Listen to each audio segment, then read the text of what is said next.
പ്രധാനമന്ത്രി നരേന്ദ്രമോദി പങ്കുവച്ച ചിത്രങ്ങളും വീഡിയോകളും ദിവസങ്ങളായി സമൂഹ മാധ്യമങ്ങളിൽ തരംഗമാണ്. പ്രധാനമന്ത്രി മൃഗങ്ങളെ ലാളിക്കുന്ന വീഡിയോകൾ ജനങ്ങൾ ഇരു കൈയും നീട്ടി സ്വീകരിച്ചു കഴിഞ്ഞു.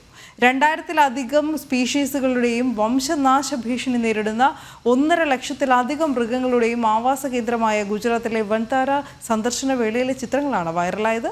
റിലയൻസ് ഫൗണ്ടേഷന്റെ ഡയറക്ടർ അനന്ത് അംബാനിക്കൊപ്പമാണ് പ്രധാനമന്ത്രി വൻതാര സന്ദർശിച്ചത്.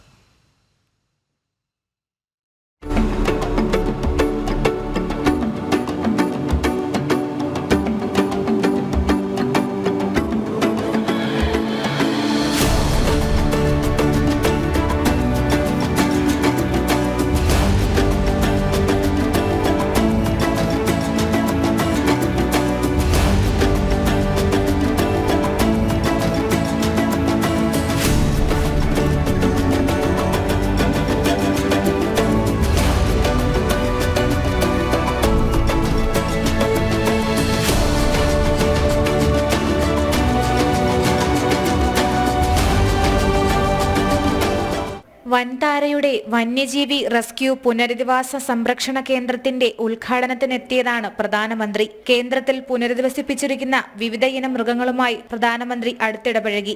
അപൂർവ ഇനം ഏഷ്യാറ്റിക് സിംഹക്കുട്ടികളോടും അമ്മയെ രക്ഷപ്പെടുത്തിയതിനു ശേഷം വൻതാരയിൽ ജനിച്ച വെളുത്ത സിംഹക്കുട്ടിയോടും പ്രധാനമന്ത്രി കളിച്ചു. ഇവയ്ക്ക് ഭക്ഷണം നൽകുകയും ചെയ്തു. രക്ഷപ്പെടുത്തിയെടുത്ത ഒറാങ്കൂട്ടാനുമായി അദ്ദേഹം സമയം ചെലവഴിച്ചു. അപൂർവ ഇനങ്ങളുടെ സംരക്ഷണത്തിന് നിർണായകമായ കാരക്കൽ പ്രജനന പരിപാടിയെക്കുറിച്ചും അദ്ദേഹം ചോദിച്ചറിഞ്ഞു. ആസിഡ് ആക്രമണത്തിന് ഇരയായ ആനയെയും അദ്ദേഹം സന്ദർശിച്ചു. കാഴ്ചശക്തി നഷ്ടപ്പെട്ട ആനയുടെ ദുരവസ്ഥയും പ്രധാനമന്ത്രി എക്സിൽ പങ്കുവച്ചിട്ടുണ്ട്. വാഹനാപകടത്തിൽ നട്ടെല്ലിന് ഗുരുതര പരിക്ക് സംഭവിച്ച സിംഹക്കുട്ടിയെ കയ്യിലെടുത്ത് അദ്ദേഹം ആശ്വസിപ്പിച്ചു. ഉപേക്ഷിക്കപ്പെട്ട പുള്ളിപ്പുലിക്ക് പോഷകാഹാരം നൽകി പൊതുജീവിതത്തിലേക്ക് കൈപിടിച്ചുയർത്തിയെന്നും അദ്ദേഹം പറഞ്ഞു. വന്യജീവി സംരക്ഷണത്തിന് വൻതാര വഹിക്കുന്ന പങ്കിനെ അഭിനന്ദിക്കുന്നതായും അദ്ദേഹം കൂട്ടിച്ചേർത്തു. ഗുജറാത്തിലെ റിലയൻസിന്റെ ജാംനഗർ റിഫൈനറി കോംപ്ലക്സിന്റെ ഗ്രീൻ ബെൽറ്റിൽ ആശുപത്രിയും മെഡിക്കൽ ഗവേഷണ കേന്ദ്രവുമടക്കം 3000 ഏക്കറിൽ വ്യാപിച്ചു കിടക്കുന്നതാണ് വൻതാര.